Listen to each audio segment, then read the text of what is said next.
അല്ല, തരൂരിനെ കോൺഗ്രസ്സുകാർ പണ്ടും വളഞ്ഞിട്ട് ആക്രമിക്കാറുണ്ട്.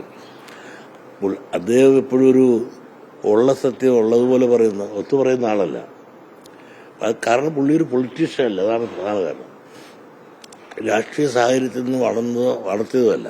അദ്ദേഹത്തിൻ്റെ കഴിവുകൊണ്ട് അന്താരാഷ്ട്ര ലെവലിൽ പ്രഗത്ഭനായ ഒരു വ്യക്തിത്വമാണ് എന്ന് തെളിയിച്ചു കഴിഞ്ഞ ഒരാളാണ് അദ്ദേഹം. ചരിത്രം പഠിക്കും, കാര്യങ്ങൾ പഠിക്കും, അതുകൊണ്ട് ഈ ഉള്ളത് പറയും, ഒത്തു പറയത്തില്ല. അങ്ങനെ കാര്യങ്ങൾ പഠിച്ച് അദ്ദേഹത്തിന് ശരിയെന്ന് തോന്നുന്നത് അദ്ദേഹം എഴുതി. പക്ഷെ നമ്മുടെ ഈ കേരളത്തിലായാലും ഇന്ത്യയായാലും എന്താണ്, ഉള്ളത് പറയാനല്ല ഇഷ്ടം, ഒത്തു പറയാനാണ്. കാരണം ലോകത്ത് മറ്റ് പല രാജ്യങ്ങളിലാണെങ്കിലും ഈ ശരി നല്ലത് ആണ് പറഞ്ഞതെങ്കിൽ അത് പ്രതിപക്ഷമായാലും ഭരണപക്ഷമായാലും ഒരുപോലെ അംഗീകരിക്കും. ഇവിടെ ഭരണപക്ഷത്തെ വെറുക്കുക എന്നുള്ളതാണ് പ്രതിപക്ഷത്തിന് ജോലി.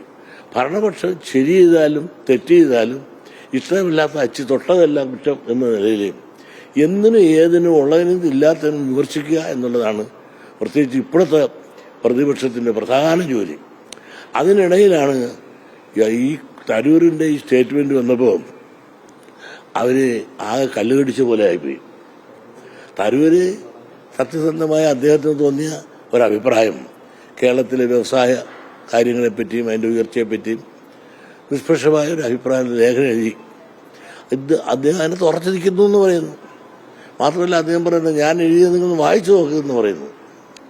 അപ്പോൾ വളരെ ധൈര്യമായിട്ടും തൻ്റെ അടുത്തോടും വിമർശിച്ചവരുടെ മുമ്പിൽ നട്ടല് നിവർത്തുകൊണ്ട് തൻ്റെ അടുത്തോടുകൂടി തരൂർ നിൽക്കുമ്പോൾ രാഷ്ട്രീയം മാത്രം നോക്കിക്കൊണ്ടും വിലയിരുത്തിക്കൊണ്ടും അഭിപ്രായം പറയുന്ന ഇവിടുത്തെ രാഷ്ട്രീയ തമ്പുരാക്കന്മാർക്ക് അതിന് മുമ്പ് അടിയറ പറയാതെ തൻ്റെ അടുത്തോടുകൂടി സത്യങ്ങൾ ഉള്ളത് ഒത്തു പറയാതെ ഉള്ളത് പറഞ്ഞ തരൂരിനെ നമുക്ക് അഭിനന്ദിക്കേണ്ടതുണ്ട്. പക്ഷെ തരൂരിനെ കൊണ്ടുള്ളവർക്ക് ഇന്ന് കേരള രാഷ്ട്രീയത്തിലായാലും ഇന്ത്യൻ രാഷ്ട്രീയത്തിലായാലും രക്ഷയില്ല. കാരണം എന്താ വെച്ചാലും ഒത്തുപറയുന്നതിന് രക്ഷയുള്ളൂ. സാമൂഹിക സത്യങ്ങൾ സത്യമായി കണ്ടു പഠിച്ച് പറയുന്നതിന് ആർക്കും ഇഷ്ടമല്ല.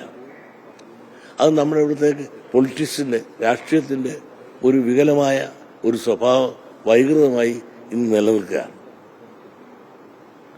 ആര് നല്ലത് ചെയ്തോ അത് നല്ലതാണെന്ന് പറയും, ചീത്ത ആര് ചെയ്തോ അത് ചീത്തയാണെന്ന് പറയുകയും ചെയ്യുന്നൊരു സംസ്കാരം, രാഷ്ട്രീയ സംസ്കാരം പ്രത്യേകിച്ചും ഇന്ത്യയിലില്ല. ഭരണത്തിൽ ഇരിക്കുന്നവരെന്ത് പറയുന്നു അതിനെതിരെ പ്രതിപക്ഷം പറയും, പ്രതിപക്ഷത്ത് ഇരിക്കുന്നതിനെതിരെ ഭരണപക്ഷം പറയും. അത് ഒരു ശൈലിയായി മാറിയിരിക്കുന്നു. നമുക്ക് എന്ത് ചെയ്യാനൊക്കെ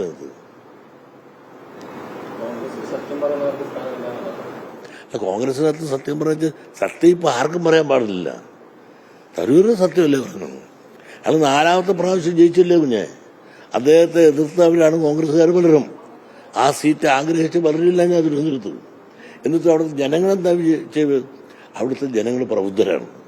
പ്രത്യേകിച്ച് തിരുവനന്തപുരത്ത് വിദ്യാഭ്യാസപരമായും സാംസ്കാരികമായും വളരെ ഉയർന്ന നിലവാരം പുലർത്തുന്ന ആളുകളാണ് തിരുവനന്തപുരത്ത് അദ്ദേഹം ഇന്ന് മത്സരിക്കുന്ന നിയോജകമണ്ഡലം. അതുകൊണ്ട് രാഷ്ട്രീയം നോക്കാതെ അറിവും തിരിച്ചറിവും പ്രബുദ്ധതയും ഉള്ള തരൂരിന് വോട്ട് ചെയ്യണമെന്നുള്ള തോന്നലിൽ ആളുകൾ അഹമികായി മുമ്പോട്ട് വരുന്നു, വോട്ട് ചെയ്യുന്നു, അദ്ദേഹം ജയിക്കുന്നു. അത് രാഷ്ട്രീയം പോലും ആ നാട്ടുകാർ നോക്കാറില്ല. അവരെ അറിവാണ് നോക്കുന്നത്. അറിവിന്റെ കാര്യത്തിലാണെങ്കിലും അദ്ദേഹം മുൻപന്തി. ആരോടും 5 പൈസ പിരിക്കാറില്ല, മേടിക്കാറില്ല. അപ്പൊ ഈ സാധാരണ ഇങ്ങനെ ഒരു സ്ഥാനാർത്ഥിയായി കിട്ടുന്ന നടന്ന് ലോറി പോലെ പിരിക്കുകയാണ്. തരൂർ 5 പൈസ ആർക്കുന്ന പിരിക്കുകയില്ല. സ്വന്തമായി പണം ഇഷ്ടംപോലുള്ള ആളാണ്. അദ്ദേഹത്തിന് ഒരുപാട് ഫോറിൻ നിന്ന് പണം കിട്ടുന്നുണ്ട് പല രീതിയിലുള്ള. കേരള സംസ്ഥാന സർക്കാരിനെ മാത്രമല്ല പ്രശംസിച്ചത്, കേന്ദ്രത്തെയും പ്രശംസിച്ചു. നല്ലത് ചെയ്തന്നെ ആരെയും പ്രസംഗിച്ചാൽ എന്താ തെറ്റ്? കേന്ദ്രം ഒരുപാട് നല്ല കാര്യങ്ങൾ ചെയ്യുന്നുണ്ട്. അത് അദ്ദേഹത്തിന് അത് ഇതുക്കുമ്പോൾ പറഞ്ഞിട്ടുണ്ടല്ലോ.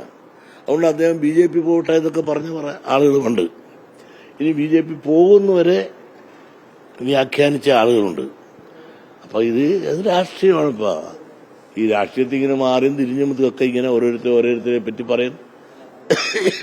അല്പം കഴിയുമ്പോൾ ഇത് മാറും.